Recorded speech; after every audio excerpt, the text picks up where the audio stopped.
Sa forma niya, syempre classic scooter ito. Napaka-minimalist nito. Talagang wala kang makikitang decals. Meron kang makikitang mga emblem dito at yung mga logo. Naka-LED na nga pala yung kanyang headlight at saka yung kanyang taillight maliban sa kanyang mga signal light. Ang pinaka-leg shield niya kasi o yung fairings niya dito sa unahan, bandang ibaba, metal po yan. Pati ang kanyang front fender. So, solid na solid, di ba? May tangke. Parang sa Avenis lang pero mas astig yung sa Axis 125 na may tank capacity na 5.3 liters at ang Axis 125 ang pinakamatipid sa hanay ng 125cc category ngayon dahil meron siyang 57.3 km per liter na fuel consumption. At sa kanya namang specs, meron siyang 124cc to be exact, 4-stroke, single cylinder, air-cooled, single overhead cam, 2-valve at naka-FI na. Idagdag pa natin ang kanyang SEP or Suzuki Eco Performance, 52.5mm by 57.4mm ang kanyang bore and stroke with a maximum power of 6.2 kW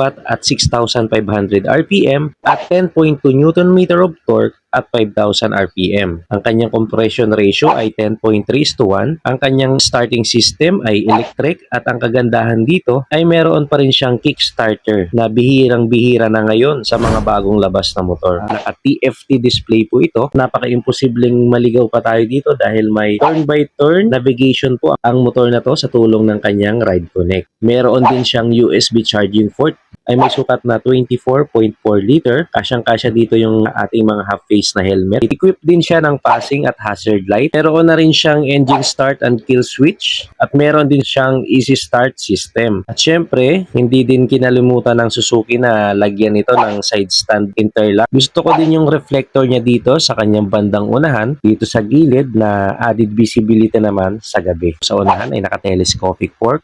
Swing arm type naman sa likod na single shock absorber. Ang sukat ng kanyang gulong sa harapan ay 90/90/12 at sa hulihan naman ay 90/90/10. Tubeless na po yan at naka-mags type. At sa kanya namang brakes, naka-disc brake dito sa harap at drum brake naman sa likod with combined brake system. Kaya maganda at balanse ang stopping power nito kapag biglaan nating napihit yung preno natin sa hulihan which is yung left lever ay nag-i-engage yung 30% na preno sa unahan, 70% sa likod, kaya balanse.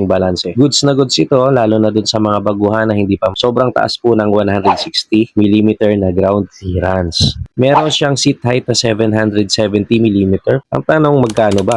Ang Suzuki Axis 125 Ride Connect ay may SRP na 93,900. Sa inyong palagay, sulit ba ang presyo ng Axis 125? Comment nyo nga sa ibaba.